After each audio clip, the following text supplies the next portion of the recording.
We may not get all of the small trucks that other markets all around the world get, but we do get the Hyundai Santa Cruz and the Ford Maverick. And people love this thing. It's been an instant hit for them because of how low they priced it at launch and the fact that its standard powertrain was a super efficient hybrid with over 40 miles per gallon in the city.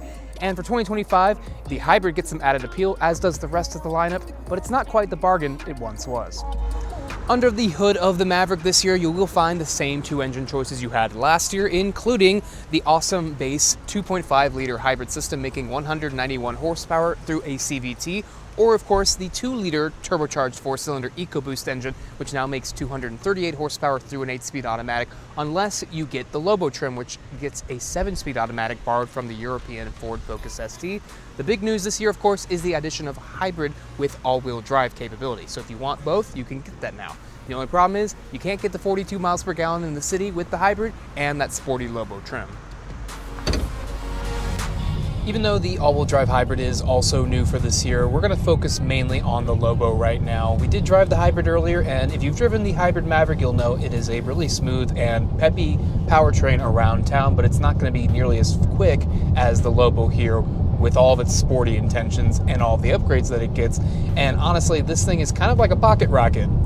It will accelerate pretty quickly out of any turn, and the transmission is really responsive. And the 7-speed is actually almost dual clutch-like in how responsive it is. So again, this is the sporty option, and that transmission fits it quite nicely. Handling-wise, you'll see in a little bit how the autocross goes, but out on these winding roads like this, the Maverick stays very planted. I have no real complaints about the amount of body roll we're experiencing out here. The brakes also feel very solid. They don't have any sort of lack of bite or any vagueness or anything like that, so really no complaints there.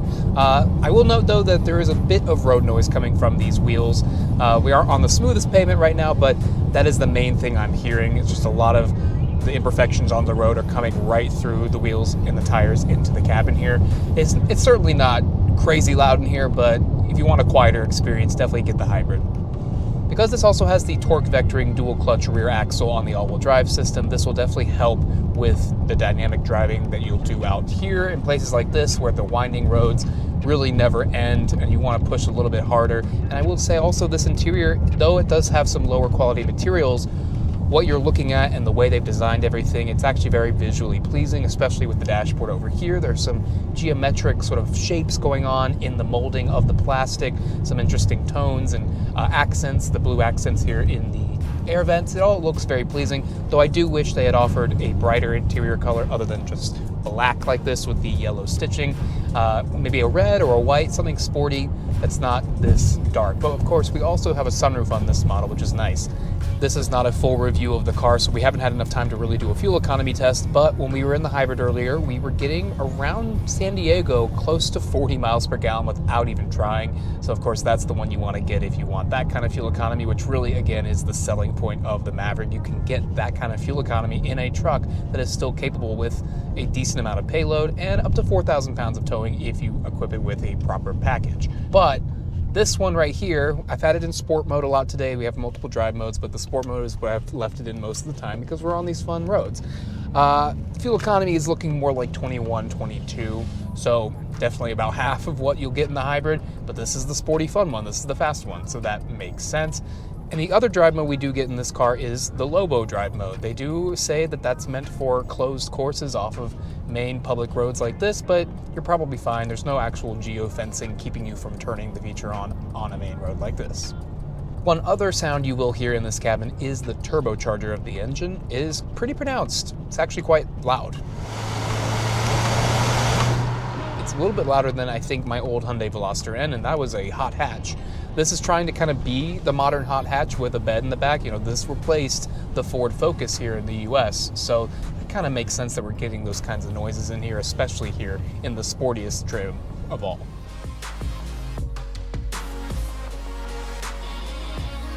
So now Ford has me wearing some racing gear because they're going to let me do some autocrossing here in the Lobo to test out the rear torque vectoring axle of the all-wheel drive system. And of course, this does have some grippier tires and sportier intentions. So let's see how it does. I totally meant to talk through what I experienced while ripping the Lobo around this course, but it was honestly so fun that I couldn't even speak. The combination of the EcoBoost engine and the 7-speed automatic makes this feel like you're driving a long hot hatch. The transmission shifts at all of the appropriate times without much, if any, hesitation, allowing the engine to push you out of the curves more confidently the harder you press on the gas. That's aided even further by the twin-clutch rear axle, which pushes torque to the appropriate wheels in a similar fashion to Honda's iVTM4 all-wheel drive system. Body roll is shockingly well controlled thanks to the sportier suspension tuning and the lower ride height. Want to drift? Putting it in the Lobo drive mode makes that possible, while also improving cornering performance, grip, and stability, all to minimize understeer. Like the transmission, the dual-piston front brakes are borrowed from the European Focus ST, and they really help with the added stopping needs during spirited driving like this. You might never actually autocross your Maverick, but by golly would it do well if the circumstances ever arose. Well, that was super fun. It's also really hot in here, so I'm sweating my butt off. I gotta get out. Back to the more truck-focused elements of the Maverick experience, a 4.5-foot bed that can be extended via Ford accessories is still here and comes with a few little features like sliding cargo tie-down points, optional LED lighting, a storage cubby, and a 110-volt outlet. Payload capacity ranges from 1,045 pounds in the Lobo to 1,500 pounds for the front-wheel drive versions of either engine, which is superior to some larger trucks. The standard towing capacity remains 2,000 pounds, with the option of the 4K tow package that doubles that number and adds extra cooling for the engines and transmission, as well as the trailer brake controller. Elements of this package come standard on Lobo and Tremor trims, but it is optional on 4-wheel drive XL, XLT, and Lariat trims. New for this year is the availability of the Pro Trailer Hitch Assist and Pro Trailer Backup Assist features that aid in setting up trailers with your Maverick. You can save trailer profiles in the infotainment system and get step-by-step instructions, all while taking advantage of additional camera views. The Maverick definitely feels like a small truck when you climb into the back seat. With barely any knee room behind my ideal driving position, it's a tight squeeze for anyone with longer legs. Headroom is excellent thanks to the traditional cabin shape though. The middle seat doesn't get any better, but when is it ever? You'll also find seat bottoms that flip up to reveal a sizable amount of extra secret cargo space, which is a nice touch that maximizes the functionality of this little guy. Comfort improves up front, however on the Lobo I did find a pressure point in my middle back due to the design of the seat.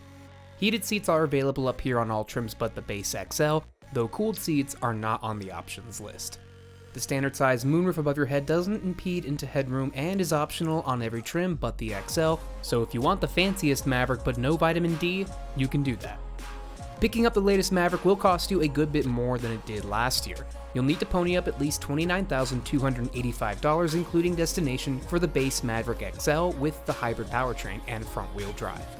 That basically gets you a stripped-down work truck, but thankfully, if you like big screens, the new 13.2-inch touchscreen running Sync 4 comes standard, as well as the safety features seen on your screen.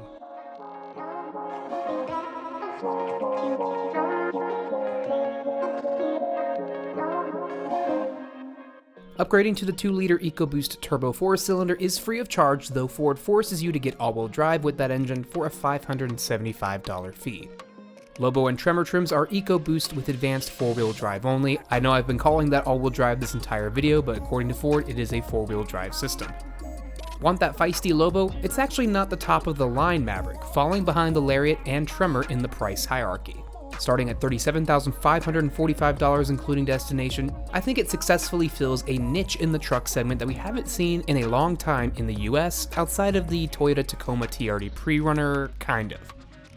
While it may not start at $20,000 anymore, the Ford Maverick is still the cheapest pickup truck you can buy in America, and now it has more appeal for those who want to get the efficiency of the hybrid with all-wheel drive traction and those who might want a sporty little street truck. All in all, this is still pretty much all the truck most people will ever really need.